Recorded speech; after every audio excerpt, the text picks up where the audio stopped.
অনুভূতি শব্দকথায় আপনাদের স্বাগতম। হৃদয়হীন মাফিয়া পর্ব ৭০। উত্তর দিল না। রানীকে ঠেলে দূরে সরিয়ে ওয়াশরুমে চলে আসলো। সে খুব ব্যথিত হল। খানিক আহত দৃষ্টি তাক করে রইল জিদ্দাতের যাওয়ার দিকে। এই লোকটাকে সে ঠিকমতো চিনতে ব্যর্থ। কালকে তো অন্যরকম লাগলো, আজ কেন আবার আজব প্রকৃতিতে ভরপুর?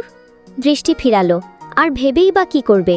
ভেবে ভেবে মাথার প্রতিটা জয়েন্ট উল্টাপাল্টা করে ফেললেও এই পুরুষকে এক চুল পরিমাণ বোঝা সম্ভব হবে না। দীর্ঘশ্বাস ফেলে হাতের থাকা শার্টের দিকে তাকালো। ব্ল্যাক শার্ট ঘামে ভিজে উঠেছে, কালো হওয়ায় বোঝা যাচ্ছে না। সে বুকের সাথে শার্টটি চেপে ধরল, অতঃপর চোখ বন্ধ করে দ্বিতীয়বারের মতো লম্বা দীর্ঘশ্বাস ছাড়ল। চোখ মেলে শার্টটি দ্রুত নিজের ব্যাগে পুরে নিল। জাবরার আসার আগেই ব্যাগটা আগের জায়গায় সঁপে রাখল। কিছুক্ষণের মধ্যে সে তাওয়াল দিয়ে মাথা মুছতে মুছতে ওয়াশরুম থেকে বের হলো। রানীর ইচ্ছে হলো না কিছু বলার কিংবা কাছে যাওয়ার। গুটিসুটি মারল বেডের এক কোণায়। পাষাণ পুরুষের মুখটা কেমন গম্ভীরতা বজায় রেখে প্যাঁচার মতো করে রেখেছে। অদ্ভুত লোক কি সুন্দর করে হাসতে জানে না, নাকি শিখেনি? আর চোখে চূড়ামি করে জিম করা টাইট ফিট বলিষ্ঠ বডিটাও গিলল সে। আর অমনি নানান ধরনের কথা ভেবে ফেলল, যেমন দেখতে দানবের মতো, ভূতও বোধহয় কাছে আসতে ভয় পাবে। এসব ভাবতে ভাবতে আর চোখ সরিয়ে নিল। খুব রাগ হচ্ছে, তার সাথে কথাও বলছে না, আবার তার কথার উত্তরও দিচ্ছে না। এই কেমন অদ্ভুত মানুষের সাথে সংসার করছে সে। আর ৪-৫টা দম্পতির মতো কি তাদের সংসার হবে না? এভাবেই অবহেলায় অবহেলায় দিন কাটবে তার। এগুলো ভাবলেও খুব কান্না পায়, ক্ষতবিক্ষত হয়ে যায় অন্তর। প্রতিনিয়ত খালি আহতই হয়ে যাচ্ছে। এর ঘা কি আদেও শুকাবে? জিদ্দাতির মুখখানা অসম্ভব মাত্রায় গম্ভীর। এই মুহূর্তে শীতল মনে হচ্ছে না তাকে, কিছুটা উত্তপ্ত লোহিত স্পষ্ট। নিজের পোশাক পরিধান করে ল্যাপটপ নিয়ে ডিভানে বসল। ইতিমধ্যে পুরো রুম অন্ধকারে আচ্ছন্নতে পরিণত হয়েছে। চক্ষুদয়ের ভেতর বাদামি মণি জলজল করছে। দৃষ্টি তার ল্যাপটপের পর্দায় স্থির। বোতল ভর্তি ওয়াইন পাশে রাখা। নিজের কাজের ওপর অটট থেকে একটু পরপর পানাহার করছে নেশা দৈব। সময় পার হলো তার মতো করে। আরেকদিকে রাত গভীর হচ্ছে। রানী আর নিজের জায়গায় স্থির থাকতে পারল না। ব্যথিত হৃদয় নিয়ে নেমে দাঁড়ালো। দেখতে ইচ্ছে করছে না পাষাণ লোকের এমন আচরণ। গুটি গুটি পায়ে এগিয়ে আসলো ডিভানের কাছে। এক হাত দূরত্ব রেখে শুকনো ডোক গিলল। অতঃপর ভয়ঙ্কর রকমের সাহসের পরিচয় দিয়ে বসল, তড়িৎ গতিতে জাবরারের কাজে ব্যাঘাত ঘটিয়ে ল্যাপটপ বন্ধ করে। নিজের কাজে আচমকা বাধা সৃষ্টি হতে সে রাগল, ভয়ঙ্করভাবে রাগল, যে রাগে তাণ্ডব সৃষ্টি করতে সক্ষম। শিরা উপশিরায় রক্ত টগবগিয়ে উঠল। অন্ধকারে তার হিংস্র মুখশ্রী স্পষ্ট না হলেও আগুনের মতো জ্বলতে থাকা মণি ক্ষণে ক্ষণে প্রকাশ পাইয়ে দিচ্ছে এই মুহূর্তে সে কতটা হিংস্র রূপ ধারণ করেছে।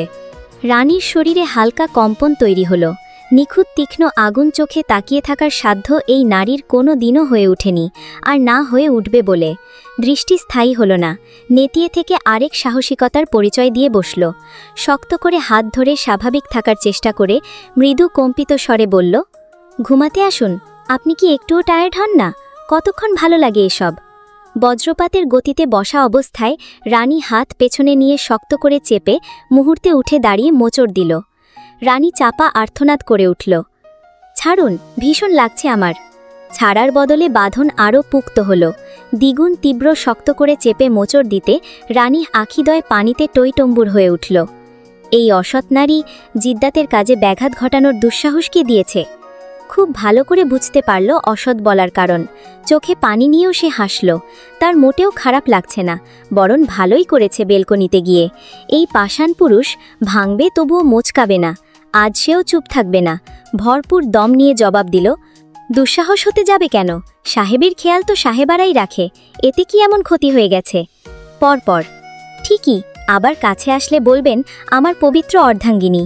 মন থেকে নয়, জোর করে কেন মুখে অসৎ বলেছেন? কথা শেষ হতে না হতেই আগের তুলনায় হাতে তীব্র মোচড় অনুভব করল। সাথে আবারও মৃদু আর্তনাদ করে উঠল। চোখের পানি এবার গড়ালো বোধহয়, তবে খুশিতে। জিদ্দাত নিজের সাথে চেপে ধরল শক্ত করে। কানের কাছে মুখ রেখে দাঁত কটমট করে উঠল, সাহসের তারিফ না করলে নয়। স্বীকৃতি দিয়েছি, তাদের কেন বললেন আপনি আমার অর্ধাঙ্গিনী?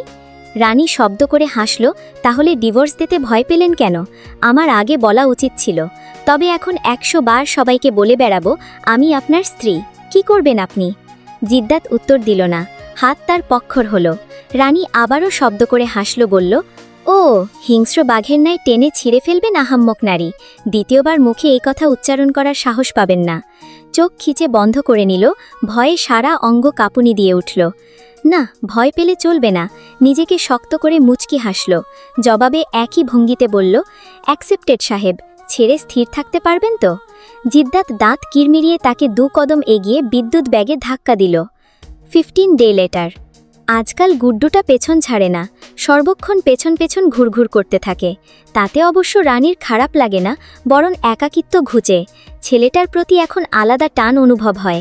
মায়া তো ক্ষণে ক্ষণেই বেড়ে চলেছে। গুড্ডুর দুষ্টুমি, খিলখিল করে হাসা, তাকে বউ বলে ডাকা, পাকা পাকা কথা বলা, আবার তার সাথে রাগ করে দুহাত বুকে গুজে গাল ফুলিয়ে বসে থাকা, সব মিলিয়ে রানীও এখন গুড্ডুকে ছাড়া ভালো লাগে না। দুজন কত সৎ গল্পের ঝুড়ি মেলে বসে থাকে, সাথে গুড্ডু তাকে ভয় দেখাতেই থাকে। তাদের এই বিশাল ম্যানশনটা নাকি এখন ভুতুরে ভুতুরে লাগে। বেলকনিতে বসে বসে এতক্ষণ গুড্ডুর কথাই ভেবে মুচকি মুচকি হাসছিল। বসে না থেকে রুমে চলে আসলো রানী।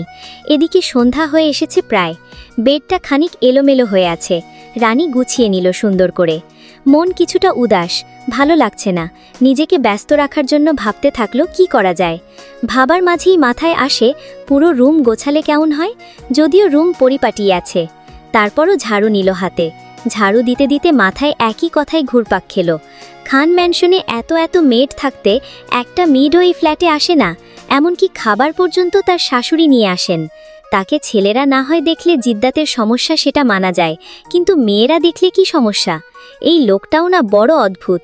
বছরখানেক একসাথে থাকছে, অথচ সেই লোকটাকে তিল পরিমাণও চিনতে পারল না। এসব ভেবে একটা দীর্ঘশ্বাস ফেলল। পর মুহূর্তে আবার মনে হানা দিল, 15 দিন হতে চলল, অথচ লোকটা কোথায়? সেদিন রাতে যে তার সাথে রাগ দেখিয়ে রুম থেকে বের হয়ে গেল, এখনও পর্যন্ত বাসায় আসলো না। মাফিয়া ম্যানশনেও তো বেশিক্ষণ থাকে না সে, এই পর্যন্ত যতটুকু বুঝতে পারল। আর ওই ম্যানশনের সিঁড়ির পাশের রুমটার ভেতরে এত গভীর কিভাবে আসলো? বাইরে থেকে তো বোঝা যায় না। তার মাথায় কিছুই তো ঢুকছে না। ওই ম্যানশনটাই বা কোথায়, যেখানে তার চুলগুলো কেটে দিয়েছিল? অদ্ভুত মর্গের মধ্যে লাশ কেন এইভাবে ফ্রিজার করে রেখেছে? মাফিয়া ম্যানশনের গভীরে জঙ্গল আসলো কোথা থেকে? সেটা পেরিয়ে অদ্ভুত বাড়িটায় শত শত মানুষের বিভিন্ন পালস কেন এইভাবে সংরক্ষণ করে রেখেছে? এত এত নিরহ প্রাণ কেন কেড়ে নিচ্ছে? একটুও কি দয়া হয় না? এতটাই পাষাণ। মাঝে মাঝে তো চিৎকার করে কান্না করতে ইচ্ছা করে।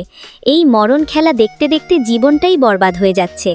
অস্বাভাবিকতা তাকে প্রতিনিয়ত ভুগাচ্ছে, মানসিকভাবে বারবার তাকে ভেঙে গুড়িয়ে দিচ্ছে। আর ভাবতে পারছে না, মাথা ফেটে যাচ্ছে। ঝাড়ু দেওয়া বন্ধ করে দিয়েছে সে কখন। সুস্থ হওয়ার পর এই পর্যন্ত যাবৎ শুধু প্রশ্নগুলো ভেবে ভেবে তার মাথা হ্যাং করে ফেলেছে। যত ভুলে যেতে চায় ততই যেন তাকে কুড়ে কুড়ে খায়। ঝাড়ু দেওয়া সম্পূর্ণ করল। মাথাটা ভীষণ ব্যথা করছে। এই কয়েকদিনে সারা সুমি সারা জাল দিয়েছে। ভালো লাগতো না বিধায় বিকেলে রুম থেকে বের হতো, আর তখন সারা সুমি সুযোগ বুঝে তাকে হেনস্থা করে ছাড়ত। অশ্রিতা নয়, বরং অর্ধাঙ্গিনী জানার পর ওরা যেন আরও বেশি ক্ষেপে গিয়েছে তার প্রতি। আজকাল কিছুটা ভয় হয়। মেয়ে দুটাও মোটেও সুবিধার না, সে প্রমাণ আগেই পেয়ে গেছে।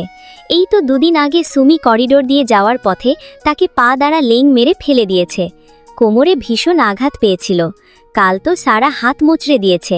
যদিও তাদের সাথে ক্ষেপে কথা বলেছিলাম তখন, তাই জন্যে আরও বেশি আঘাত করেছে। এসব ভেবে ব্যথিত অন্তর নিয়ে চোখ বন্ধ করে নিল। জানেলা কিসের শাস্তি সে এভাবে বহন করছে। মুখ বুঝে সহ্য করা ছাড়া আর কোনো উপায়ও তো দেখছে না। অতিরিক্ত কিছু বলতে গেলে সারা তাকে সর্বপ্রথম শ্যুট করবে। জিদ্দাত তো বাসায় নেই। এই ফাঁকে ওরা তাকে মেরে গুম করে দিলেও কেউ জানবে না। গভীর রাতে শক্ত হাতের ঠান্ডা স্পর্শে রানীর ঘুম ভেঙে যায়। সর্বাঙ্গে কম্পন সৃষ্টি হয়। তৎক্ষণাৎ তড়িৎ আঁখি দুটো মেলে তাকায়। কে হতে পারে সেটা চোখ বন্ধ অবস্থায় টের পেয়ে গেছে। এটা তো নতুন স্পর্শ নয়, বরাবরই পুরনো। তারপরেও প্রথম দিনের মতো শরীরে এলোমেলো তাণ্ডব শুরু হয়ে যায়। মৃদু কাঁপতে থাকা শরীর নিয়ে অনুনয়ে তাকিয়ে রইল। তার কাছে না আসলে এখন কেমন চিন্তায় মাথা ফেটে যায়, আর কাছে আসলে ভয়ে কলিজার পানি শুকিয়ে যায়। সেই অদ্ভুত রোগের কি নাম দিবে? শুকনো ডোক গিলল, গলা প্রায় কাট কাট। এই মুহূর্তে একজোড়া তৃষ্ণার্ত চোখ দেখে ইচ্ছে করছে দূরে কোথাও গিয়ে লুকিয়ে পড়তে। জাবরার একদিন দুদিনের নয়, টানা 15 দিনের ক্ষুধার্ত। চক্ষুদয়ে তাহা সম্পূর্ণ স্পষ্ট। ফুটন্ত রক্তিম শিরাগুলো ভয়ঙ্করভাবে জানান দিচ্ছে সে কতটা অভুক্ত, আর এতটাই আহারহীন দেখাচ্ছে যে শরীরের সুগন্ধি হতে 15 দিন নয়, বরং 15 যুগ বিরত ছিল জাবরার। জাবরার উন্মাদ ঘোড়াতে আখিজোড়া দেখে ভয় পেয়ে উঠে যেতে চাইল, তবে সব রাস্তা বজ্রপাতের ন্যায় বন্ধ করে দিল বিদ্যুৎ গতিতে। যতটুকু ভেবেছেন তার থেকে দ্বিগুণ মানুষরূপী নেকড়েতে পরিণত হয়ে আছি। সাহস সঞ্চয় করে অন্তত নরম স্বরে কথা ঘুরিয়ে প্রশ্ন করল, কোথায় ছিলেন এতদিন? কোনো উত্তরই আসলো না পাষাণ ব্যক্তির থেকে। সে ক্ষতবিক্ষত হল। ফের কিছুটা রাগ নিয়ে শক্ত কণ্ঠে বলল, উত্তর দিচ্ছেন না কেন? প্রয়োজন মনে করছি না। আগের তুলনায় দ্বিগুণ আহত হল। এ হাম উত্তরে বাঁ পাশে তীরের মতো বিঁধল। সে বলতে চাইল অনেক কথা, কিন্তু অবহেলা তাকে থামিয়ে দিল। প্রতিদিনের মতো তাহাজ্জুদের ওয়াক্তেই উঠেছে। আধা ঘন্টার বেশি ঘুমাতে পারিনি। ঘুমিয়েছে বললে ভুল হবে, এপাশ থেকে ওপাশ হয়েছে শুধু। পাষাণ লোকটা কক্ষ ছাড়তে উঠে তাহাজ্জুদ আদায় করেছে। যেসব কথা সে প্রকাশ করতে পারে না, সেসব কথা সৃষ্টিকর্তার কাছে মন খুলে উজাড় করে দিয়েছে। বিনিময়ে উত্তম প্রতিদান চেয়েছে। দেখা যাক এই কামনা সৃষ্টিকর্তার দরবারে পৌঁছায় কিনা। ততদিন না হয় মুলতুবিতে থাকবে। ফজর শেষে ব্যালকনিতে এসেছে। সকালের হিম শীতল বাতাসে সামনের ছোট ছোট চুলগুলো উঠছে। পেছনে হালকা ভেজা চুল, কোমরে বাড়ি খাচ্ছে। এই কয়দিনে এতটুকুতে পরিপূর্ণ হয়েছে। ধারের নিচ পর্যন্ত চুল এখন কোমরে। ফিরে আসার সময় লক্ষ্য করে জিসানের ব্যালকনি আজও ফাঁকা, তবে রেলিংয়ে একটা কফির মগ রাখা, যেটা কাল অবধি ছিল না। আজ কোথা থেকে এলো? তাহলে জিসান কি বাসায় এসেছে? বিগত 15 দিন জিসানও তো উধাও ছিল। প্রতিদিন ব্যালকনিতে আসলে অপর ব্যালকনি ফাঁকা দেখত, যেটা আগে কখনো দেখেনি। যদিও সে ইদানিং ব্যালকনিতে আসা যাওয়া একটু বেশি করে, তবে আগে মাঝে মাঝে এই সময় আসলেই দেখতে পেত জিসান চেয়ারে হেলান গিয়ে বইয়ের মধ্যে মুখ গুজে আছে। আর মাথা ঘামালো না, রুমে চলে আসলো সে। ফুল, মিতু, গুড্ডু মিলে ভিডিও গেম খেলছে। আজ ছুটির দিন, তাই মিতু গুড্ডু স্কুলে যায়নি। সবাই খুব আনন্দের সাথে খেলছে। ফুলও ভীষণ মজা করে হাসতেছে। সে কি জিসানের পেছন ছেড়ে দিয়েছে? আসলেই কি তাই? সেটা কি আদেও সম্ভব? একদমই না, বরং আগের তুলনায় আরও বেশি পেছন ঘুরছে। কাল রাতে জিসান বাসায় আসতে না আসতে জ্বালানো শুরু করে দিয়েছে। ইচ্ছে মতো জ্বালিয়ে তারপর রুমে এসে আরামে ঘুম দিয়েছে। ঝিলিক ফ্রেন্ডসদের সাথে ভিডিও কলে কথা বলছে। কাল পরশের দিনই কলেজে তাদের প্রোগ্রাম। সে অনেক বেশি খুশি, কারণ তার হাস্যকর লোকটাও সেখানে থাকবে। তাদের বিদায় নেই, তাই আপসেট নয়। বিদায় তো নিবে সিনিয়ররা। বিশেষ করে ঝিলিককে এত খুশি দেখে ফ্রেন্ডসরা প্রেমে হাবুডুবু খাচ্ছে বলে মজা নিচ্ছে। ঝিলিক তার ভাইকে খুব মিস করেছে। সেগুলোও ফ্রেন্ডসদের সাথে শেয়ার করেছে। কাল রাতে বাসায় আসতে সে অনেক বেশি খুশি হয়েছে। রানী ধীরে নিচে নামতে সুমি সারাকে চোখে কিছু একটা ইশারা করল। সারা তড়িৎ রানীর সামনে গিয়ে দাঁড়ালো। তারপর রানীর হাতে কয়েকটা ফাইল ধরিয়ে দিল।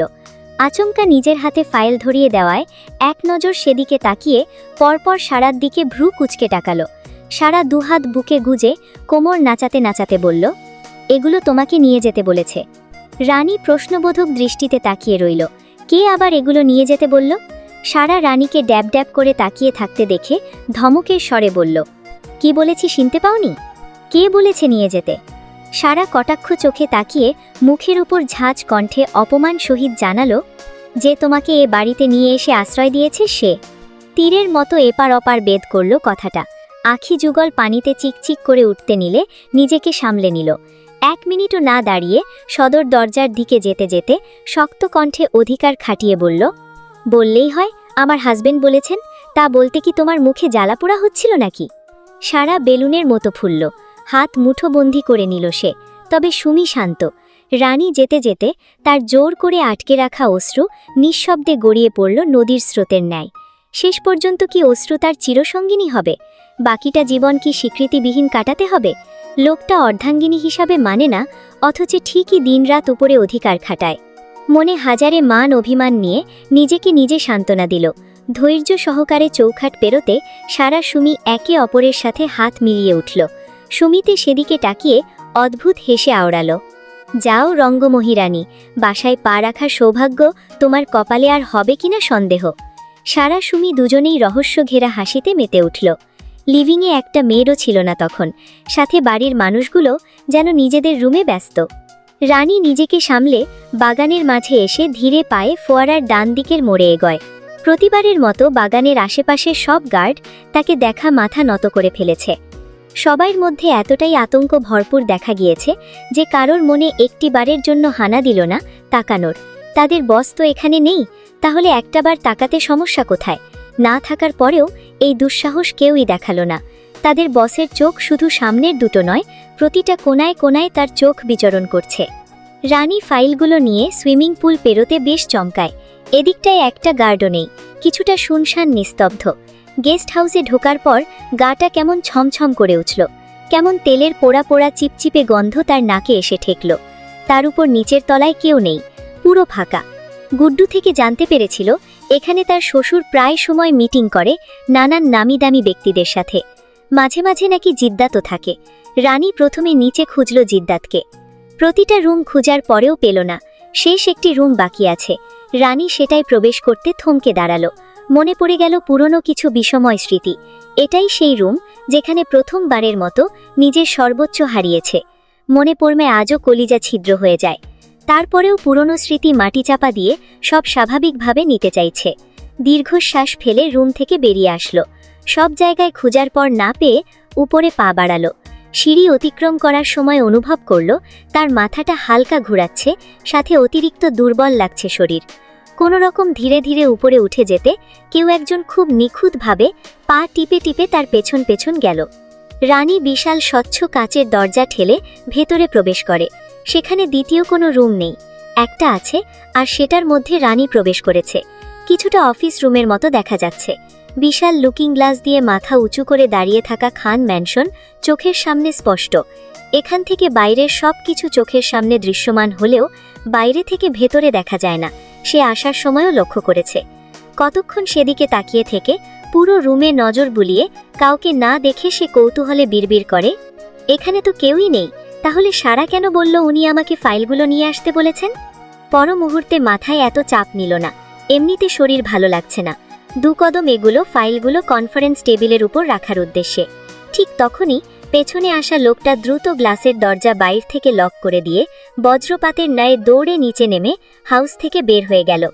1 সেকেন্ডও ব্যয় না করার সময় না দিয়ে পকেট থেকে দেশলাই বের করে লিভিংয়ের ফ্লোরে ছুঁড়ে মারল। সেটা ভেঙে গ্যাস বের হতে মুহূর্তে আগুন রশির মতো ফ্লোরে ছড়িয়ে পড়তে শুরু করল।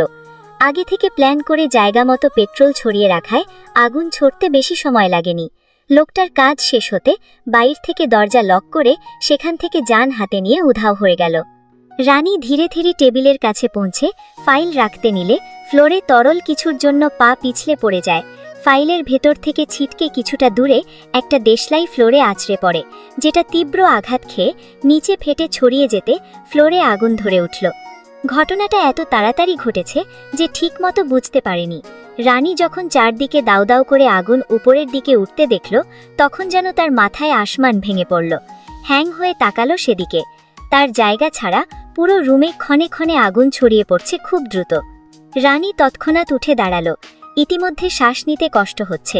রক্তিম আগুনের কালো ধোঁয়ায় কাশতে আরম্ভ করে দিয়েছে। ভয়ে কলিজার পানি শুকিয়ে যাচ্ছে। কাশতে কাশতে প্রাণ বাঁচানোর জন্য সে ছুটে গেল দরজার দিকে। 2 হাতে সেটা টেনে খোলার প্রয়াস চালালো। যতটুকু হেঁটে এসেছে ঠিক ততটুকু জায়গা এখনও সুরক্ষিত আছে। ইতিমধ্যে দেওয়ালেও লেগে গেছে আগুন, তবে সিলিং পর্যন্ত পৌঁছাতে কতক্ষণ? শত টানাটানির পরেও কাঁচের শক্ত দরজাটা খুলতে পারল না। খুলবে বা কি করে? বাইরে থেকে আটকে দিয়েছে যে। প্রাণ বাঁচানোর তাড়নায় রানী 2 হাত কাঁচের বুকে এলোপাথারি আছড়ে চিৎকার করল, কেউ আছো? প্লিজ দরজাটা খোলো, আমি যে আগুনে পুড়ে যাব, আমাকে কেউ উদ্ধার করো। এই আওয়াজ হাউসের লিভিং পর্যন্ত যায়নি, আর বাইরে যাওয়ার দূরের কথা। সে সমস্ত শক্তির দ্বারা কাঁচের দরজায় আঘাত করতে থাকল। তার ভেতর হাহাকার করে উঠছে। এদিকে সোহানা বেগম রানীকে রুমে না পেয়ে ব্যালকনি এবং ওয়াশরুমে খুঁজলেন। সেখানেও না পেয়ে সোজা রুম থেকে বের হয়ে আসেন। পেরেশানির মধ্যে দ্রুত পা ফেলে প্রথম ফ্ল্যাটের করিডোর দিয়ে যাওয়ার পথে গুড্ডু মিত ফুলের সাথে দেখা হয়। তিনি তখন উতলা স্বরে তাদেরকে জিজ্ঞাসা করেন, তোমরা রানীকে দেখেছ? হতাশ করে দিয়ে 3 জনই না বলল। সোহানা ছুটলেন নিচে। পেছন পেছন তারাও 3 জন গেল। লিভিং পুরো ফাঁকা, শুধু 2-3 জন মেড কিচেনের সাইড পরিষ্কার করছেন। সোহানা দিশা না পেয়ে তাদেরকেই জিজ্ঞাসা করেন। মেডরা তখন সাপ সাপ মানা করে দিলেন। আর এদিকে রানীর অবস্থা নাজেহাল, তার কাছে আগুন পৌঁছাতে বেশি সময় লাগবে না। চোখে সব ঝাপসা দেখছে, তারপরেও চিৎকার করে কাঁদতে কাঁদতে বলছে তাকে বাঁচানোর জন্য। আফসোস, এই চিৎকার কারোর কানে গিয়ে পৌঁছাচ্ছে না। যে খান ম্যানশন ঘিরে ভরপুর গার্ড থাকতো, আজ সেই ম্যানশনের এক পাশ জুড়ে শূন্যতায় খাঁ খাঁ করছে। এটা কি শুধুমাত্র একটা কাকতালীয়, নাকি কেউ নিখুঁতভাবে সবকিছু পরিকল্পনা করে এঁকেছে? কাঁদছে নারী, সে ভীষণ কাঁদছে। তবে কি এই আগুনে তাকে পুড়ে মরতে হবে? তার অস্তিত্ব বিলীন হয়ে যাবে পুরোপুরি? আগুন সিলিং পেরিয়ে পুরো হাউসটাতেই দাউ দাউ করে উঠেছে ইতিমধ্যে। এবার গেটে থাকা গার্ডরা লক্ষ্য করল ভয়ঙ্কর রক্তিম আগ্নির সাথে কালো ধোঁয়া। সঙ্গে সঙ্গে খবর তাদের মতো শত শত গার্ডের কাছে পৌঁছে গেল একে অপরের থেকে। কিছু গার্ড ম্যানশনের পেছনে ছিল, আর কিছু গার্ড ম্যানশনের সামনে ডিউটি পালন করার জন্য রইল। বাদবাকি গার্ড গেস্ট হাউসের দিকে ছুটে আসলো। তাদের মাথায় ঢুকছে না আগুন লাগলো কিভাবে। সেখানে থাকা কয়েকটি গার্ড যারা রানীকে সেদিকে যেতে দেখেছে, তারা সকলে বাকিদের চেঁচিয়ে জানালো, আমরা মেমকে ওদিকে যেতে দেখেছি। কলিজা নড়ে উঠল। বসের হাতে আজ নির্ঘাত সব মারা পড়বে। নিজেরাও পরিপূর্ণভাবে শিওর হয়ে যায়, তাই দ্রুত সুইমিং পুলের পানি দ্বারা আগুন নিভানোর চেষ্টা করল। ইতিমধ্যে ফায়ার সার্ভিসকে খবর দিয়ে ফেলেছে। বাতাসের মতো খবর পৌঁছে গেছে এমপি রামদাস বাড়ির প্রত্যেক মানুষের কানে। সোহানা বেগম বাইরে এসে গার্ডের মুখে শুনতে পেলেন রানীর কথা। রানীকে পুরোপুরি দেখেনি, তবে তারা নিশ্চিত রানী সেদিকে গিয়েছে। সোহানা বেগমের মাথায় ভাঁজ পড়ল। তিনি হাউমাউ করে কেঁদে সেদিকে ছুটে যেতে চাইলেন, তবে ফুল আর মিতু ওনাকে শক্ত করে আটকে রাখল। ভয়ঙ্কর কালো ধোঁয়া সেদিকটায় আকাশ ছেয়ে যাচ্ছে। রক্তিম আগুন দেখে ফুল আর মিতুও ভয়ে কাঁপতে শুরু করল। সুমিত্রা এসে সোহানাকে ধরলেন। তিনি ব্যালেন্স রাখতে পারছেন না। নিজের জায়গায় শ্যামা খুশিতে ব্যাকুল। সারা সুমি দাঁড়িয়ে অন্তর জোড়ানো ফিল মেখছে। চক্রান্ত তো তাদেরই। জিসান কিছু কাজের জন্য কয়েকদিন নির্ঘুম ছিল। সে রুমে ঘুমাচ্ছে। ফুল আর সইতে পারল না। ফোনটা সাথেই ছিল। কুল কিনারা না পেয়ে জিসানকে কাঁপা কাঁপা হাতে কল দিল। ভয়ে তার হাত পা ঠান্ডা হয়ে যাচ্ছে। হায় আফসোস, জিসান কলই তুলছে না। ফুল ভাবে জিসান এমনিতেই কার প্রতি বিরক্ত, বারবার বল দিয়ে ডিস্টার্ব করছে দেখে হয়তো আজ আর কল তুলছে না। আর ওদিকে জিসান ফোন সাইলেন্ট করে দরজা জানালা সব বন্ধ করে পর্দা টেনেই পরে পরে ঘুমাচ্ছে। ফুল এটুকু সময়ের মধ্যে না হলেও 30 বার কল দিয়েছে। শেষ পর্যন্ত কাজ হচ্ছে না দেখে বাসায় ভেতর দৌড়ে গেল। এত স্পিডে দৌড়ে ওপরে সোজা উঠল। করিডোর দিয়ে সে হেনস্থা হয়ে ছুটল জিসানের রুমের দিকে। দরজার সামনে এসে নিজেকে হাঁপানোর সুযোগটুকুও না দিয়ে কাঁদতে কাঁদতে দরজা জোরে জোরে ধাক্কা দিতে শুরু করল। গলা চিরে জিসানকে ডাকতে থাকল সে। এতেও সারা শব্দ না পেয়ে দরজা ধাক্কিয়ে কান্না করতে করতে নিচে বসে পড়ল। ভাঙ্গা গলায় সে চিৎকার দিল, ও জিসান ভাই, দরজা খুলো না। আমার কথা কি তোমার কানে যাচ্ছে না? রানী যে আগুনে পুড়ে যাচ্ছে, তুমি কি শুনতে পাচ্ছ না? ঘুমে বিভোরে থাকা জিসানের কান পোকা এবার নড়ল বোলায়। জিদ্দাত নিজের অদ্ভুত গোপন রুমে বসে ল্যাপটপে গভীরভাবে কিছু একটা মেলাচ্ছে। কাজ তার অপূর্ণ রাখা একদম অপছন্দ। ল্যাপটপের পর্দায় চোখ দুটো স্থির রাখার মাঝে ফোনে কল আসলো। একবার রিং হলো সেটি, তবে এই মুহূর্তে তোলার প্রয়োজন মনে করল না। একবার কল করেছে আর মাফিয়া জাবরার খান তুলেনি, মানে দ্বিতীয়বার কল করার সাহস কালো হয়ে ওঠে না। তবে আজ দ্বিতীয়বারের মতো ফোনে কল বেজে উঠল। জাবরার বিরক্তিতে কপালে ভাঁজ ফেলল। জিভ দ্বারা পিয়ার্সিং করা শুকনো অধর ভিজিয়ে পাশে রাখা ফোনটা হাতে তুলে কানি চেপে ধরল। ল্যাপটপের দিকে দৃষ্টি স্থির রাখা অবস্থায় অপর পাশ থেকে আকস্মিক যা তার কানে আসলো তা শোনার পর মস্তিষ্কে রক্তক্ষরণ হতে শুরু করল। চোখের সাদা অংশে চিকন চিকন রগগুলো রক্তিম বর্ণ হয়ে ঢাকা পড়েছে। কপালের নীল রগ ফুলে ভেসে উঠেছে স্পষ্ট। ফর্সা মুখখানি আগুন লাল হয়ে গেছে ইতিমধ্যে। বিদ্যুৎ গতিকে টেবিলের উপর থেকে ছিটকে ফেলল সব। রুমে বিকট কাঁচ ভাঙার আওয়াজের সাথে তারও হুঙ্কার ভেসে উঠল। আমার প্রাণের বিবিজানের কিছু হলে রক্তের বন্যা বয়ে যাবে আম্মাজান। সোয়ার, আপনার প্রাণ কেড়ে নিতেও দুবারও ভাবব না। আই রিপিট, দুবারও ভাবব না। পেটের ছেলে রেহাম হুমকিতে বুক কেঁপে উঠল সোহানা বেগমের। ততক্ষণে কলকাট। কানে চেপে রাখা ফোনটা নিচে পড়ে গেল ওনার। তিনিও ধপ করে নিচে বসে পড়লেন। বাইরের প্রতিটা গার্ডের বুক কাঁপছে। নিস্তার কপালে নেই সকলের মনে জানা হয়ে গেছে। তবে কি আশ্চর্য, ফায়ার সার্ভিস এসেও আগুন নেভাতে পারছে না। যত পানি দিচ্ছে সেটা যেন বিপরীত হয়ে উল্টো আরও ধোকে ধোকে আগুন জ্বলছে। ফুলের বলা কথায় জিসান লাফিয়ে উঠল। এক মুহূর্ত দেরি না করে দরজা খুলে দৌড়ে বেরিয়ে গেল। ফুলও ছুটল পেছন, কিন্তু জিসানের সমান সমান হওয়ার আগে বিদ্যুৎ ব্যাগে ছুটল সে। সিঁড়ি কাছে আসতে দেখল জাবরার রকেটের গতিতে ম্যানশন থেকে বেরিয়ে যাচ্ছে। এতটাই স্পিডে গেছে যে জিসানের জায়গায় অন্য কেউ হলে শুধু ধোঁয়াশার মতো দেখত।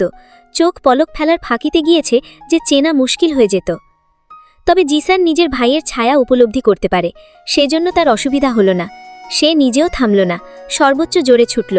বাইরে আসতে প্রায় সকলের চোখে জিদ্দাতকে আটকেছে, তাই সামনে থেকে সরে যাওয়ার জন্য জায়গা করে দিল। সারা সেদিকে ক্ষিপ্ত চোখে তাকালো, তবে সুমি তাকালো অন্য চোখে। সে কিছু একটা মেলাতে ব্যস্ত হলো। এই নারীও কেমন অদ্ভুত ভাবনার অধিকারী, বাহিক দিয়ে বুঝাই যায় না মনে কি চলে। জিসান সেদিকে ছুটতে নিলে সোহানা দ্রুত উঠে হাত চেপে ধরলেন। সে ততক্ষণাৎ মায়ার দিকে আহত দৃষ্টিতে তাকালো। সোহানা বেগম চোখ মুখ শক্ত করে তাকিয়ে কাটকাট কণ্ঠে আদেশস্বরূপ শুধালেন, সামনে আর এক পা এগোবে না। জিসানের রুহু কেঁপে উঠল, চোখ ঝপসা হয়ে এসেছে। মায়ার দিকে যন্ত্রণাময় নয়নে তাকিয়ে কাঁপা কাঁপা গলায় হাতটা ছাড়াতে ছাড়াতে বলল, আমায় যেতে দিন আম্মা। অবাধ্য হয়ে মায়ের নির্দেশ খোলাপ করতে চাইছ? জিসান আর নিজেকে দামাতে পারল না। মুহূর্তে হাঁটু ভেঙে বসে মায়ের দুপা জড়িয়ে ধরল। হাহাকারে চোখ থেকে অস্ত্র বিরহের বাঁধ ভেঙে ঝরছে। সবশেষে একজন পুরুষ কাঁদছে, আটকাতে পারল না, ভেতরকার দহন উপরে ফেলে দিল চিৎকার করে। আম্মা যান, এতটা নির্দয় হবেন না, আপনি তো ততটাও পাষাণ নয়। আমার ভালোবাসা পুড়ে যাচ্ছে, পবিত্র ফুল ঝরে পড়ছে। সোহানা যেটা ভেবেছিলেন সেটাই হলো। একজনে তো দুজনকেই হারিয়ে ফেলেছেন তিনি। এক সন্তান মায়ের আদেশ অনুমতিবিহীন ভঙ্গ করতে মঞ্জুর, অপর সন্তান তো নির্দ্বিধায় মেরে ফেলতেও মকবুল। হ্যাঁ, এটাকেই বলে পার্থক্য। তবে তিনি একটু পাষাণ হলেন। একজনে তো গেছেই, তাই শক্ত কণ্ঠে প্রত্যাখ্যান করলেন, যেতে হলে আমাকে মেরে তারপর যাবে। আসমান ফেটে পড়ল জিসানের মাথায়। জিদ্দাত দরজার সামনে এসে গান্দারা লককে শুট করে ভেঙে ভেতর তাকালো। আগুন দাউ দাউ করে উঠছে চারপাশ। ইতিমধ্যে সবকিছু খসে পড়ছে। ততক্ষণাৎ তার পা ছুটে তুফানের গতিতে উপরে ছুটছে। আগুন তাকে স্পর্শ করতে পারছে না, এতটাই গতি নিয়ে উপরের দিকে ছুটছে। সব ভুলে, সকল বাধা অতিক্রম করে নিজের প্রাণের পরোয়া করল না। সে প্রায় উন্মাদ, চোখে কিছু একটা স্পষ্ট। তবে কি মাফিয়া জাবরার খান জিদ্দাত আজ ভয় পাচ্ছে? তার চেহারায় সেটা একদম মানাবে বলে মনে হয় না। সেটা পুরোপুরিভাবে না দেখা গেলে খানিক ঝাপসায় তো বোঝা যাচ্ছে তার চোখ দুটোর ব্যাকুলতায় প্রকাশ। সেটা কি আদৌ হবে? ঠিক এসে থামল কয়েক সেকেন্ডের জন্য কাঁচ দিয়ে তৈরি করা মজবুত আধুনিক দরজার সামনে। শক্ত বাহু দিয়ে সে দরজায় 3 বার ধাক্কা দিতে উদ্বৃত্ত হওয়া কাঁচ ঝরে পড়ল।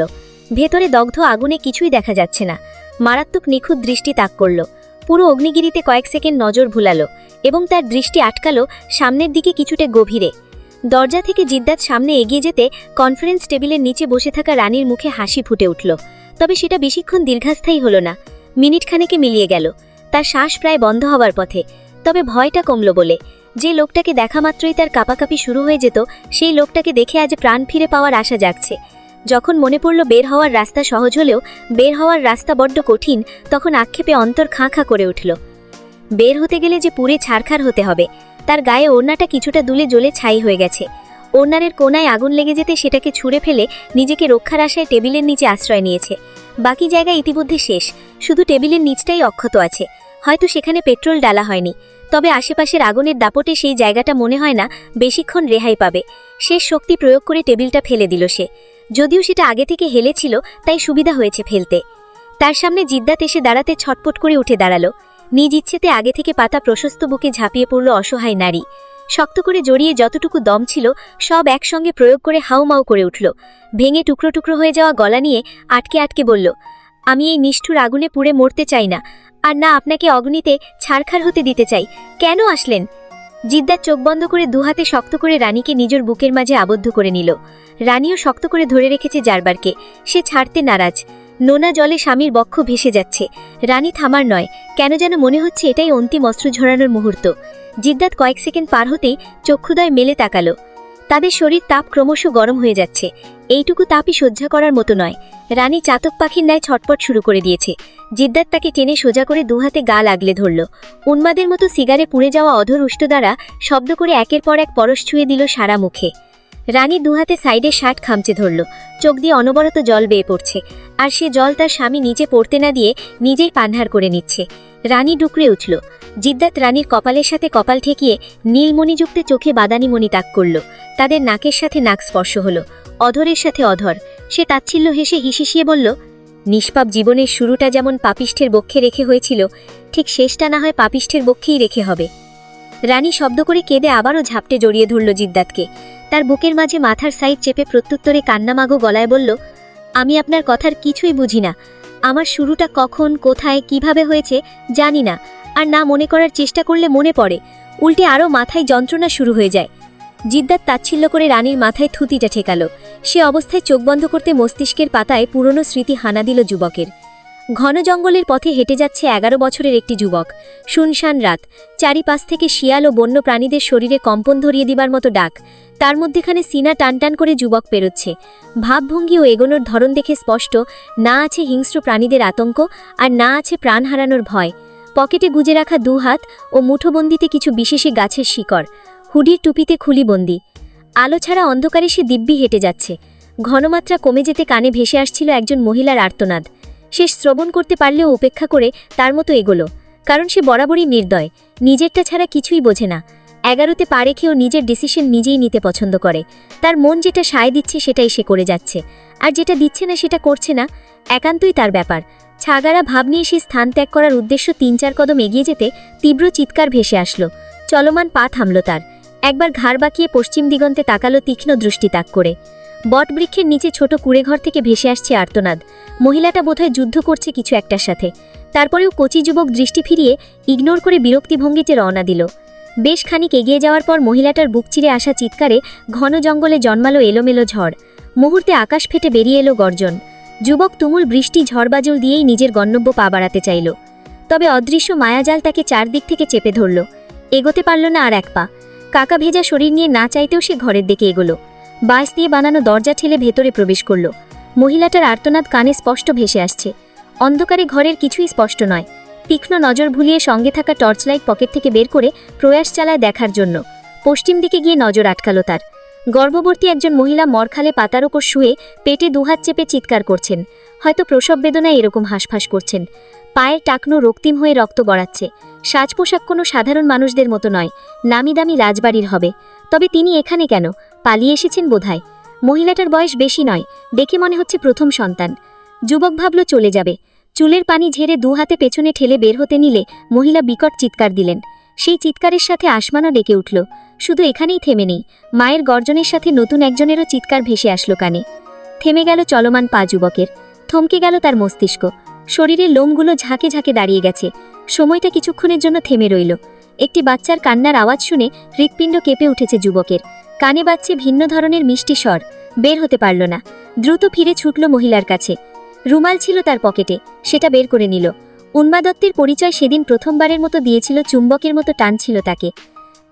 পাশে বিশাল একটি চিঠিখাম চোখে পড়ল। সে সেটাকে নিয়ে আপাতত না ভেবে রেশম কাপড় ধরে চোখ বন্ধ করে হাঁটু পর্যন্ত তুলে দিল। ছোট প্রাণটাকে অনুভব করতে পারছে চোখ বন্ধ অবস্থায়ও। মহিলাটার গায়ে ছোঁয়াবিহীন ছোট প্রাণ স্পর্শ করে অদ্ভুত এক অনুভূতি ধাক্কা মারল নির্দয় হৃদয়ে। সে দ্রুত টেনে কোলে তুলে নিল। নবজাত শিশুর মাথা গিয়ে ঠেকল যুবকের বক্ষের বাঁ পাশে। ঠিক হাড়টার বরাবর মিশতে বাচ্চাটার কান্না আচমকা থেমে গেল। শান্ত হয়ে রইল রক্তমাখা রুমালে পেঁচানো শরীরটা। আকাশ ততক্ষণে পরিষ্কার হয়ে গেছে। ঝড় বৃষ্টি থেমে জ্যোৎস্নায় পরিণত হয়েছে চারপাশ। যুবক কচি মুখের দিকে না তাকিয়ে বাচ্চাটার কানের কাছে মুখ নিয়ে গুনগুন করে লম্বা সময় নিয়ে কিছু একটা বলল। তাতে নবজাত শিশু মুচকি হাসল। চাঁদের আলোয় সব স্পষ্ট। আকস্মিক মুহূর্তটায় জ্যোৎস্না অতিরিক্ত উজ্জ্বল হয়ে ধসে ধসে পড়ছে। কান থেকে মুখ তুলে বাচ্চাটার দিকে তাকাতে সদ্য জন্ম নেওয়া শিশুর টিপটিপ করতে থাকা নিষ্পাপ চাহনি তার বুকের বাঁ পাশে এলোমেলো তাণ্ডব সৃষ্টি করল। আজ যেন নতুন এক কাহিনীর আবির্ভাব ঘটল। তার কখনোই এমন ফিল হয়নি। তীক্ষ্ণ দৃষ্টিতে তাকিয়ে রইল অপলক। বুকের বাঁ পাশে যন্ত্রণা শিরশিরিয়ে উপরে উঠছে, তবুও দৃষ্টি ফিরাল না। চোখের দিকে দৃষ্টি স্থির রেখে সে আওড়াল, চোখ দুটি যে শান্ত সমুদ্র, অথচ আমার ভেতরে উতাল ঝড়। বড়ই অদ্ভুত। বাচ্চাটা টিপটিপ করা নজর সরে গেল। তাকিয়ে থাকা মুশকিল। এ কি আশ্চর্য! সবে জন্ম নেওয়া শিশুটাও আগুনের মতো তীক্ষ্ণ দৃষ্টি নিতে পারল না। জ্বলে যাওয়ার ভয় পাচ্ছে। চোখ বন্ধ করে বাচ্চাটি চুপ করে রইল। মাসুম চেহারায় স্পষ্ট মায়া। চুম্বকের মতো টানল তাকে। নিজেকে সংযত না রাখতে পেরে কচি অধরে 11 বছরের পরিপূর্ণ ঠাসা অধর ছুঁয়ে দিল। বেবিটা প্রথমবারের মতো ঠান্ডা স্পর্শ পেয়ে কেঁপে উঠল। জিদ্দাত স্মৃতির পাতা থেকে বেরিয়ে আসলো রানীর চিৎকারে। কারণ জিদ্দাতের গায়ে আগুন লেগে গিয়েছে। পায়ে তার আগুন ধরেছে, সূচ গলে পড়ছে। বের হবার যে কোনো রাস্তা নেই। চারপাশে কালো অগ্নি বিরাজ করছে। সে তৎক্ষণাৎ চিৎকার দিয়ে জাবরারের বুকে মাথা চেপে ধরল। হাউমাউ করে ফের পাগলের মতো বলল, আমি আপনাকে ভালোবাসি। I really love you Jabrar, I really love you. মৃত্যুর আগে একটিবার আমাকে ভালোবাসি বলুন প্লিজ, না হলে যে আমার আত্মা শান্তি পাবে না। জাবরারের চোখে কিছু একটা চিকচিক করল, মস্তিষ্ক বরফ জমেছে, সে হ্যাং হয়ে রইল। আজ মাফিয়া জাবরার খান দুর্বল। প্রথমবারের মতো তার কাঁপা স্বর ভেসে আসলো, I loss to Angeshwari, but I really. বাকিটা বলার আগে সিলিংয়ের বড় ঝাড়বাতিটি তাদের উপর সশব্দে ভেঙে পড়ল। আজকের গল্পটি আপনাদের কেমন লাগলো? ভালো লাগলে লাইক, কমেন্ট, শেয়ার, সাবস্ক্রাইব করে পাশে থাকবেন। আবার দেখা হবে পরবর্তী ভিডিওতে। টাটা।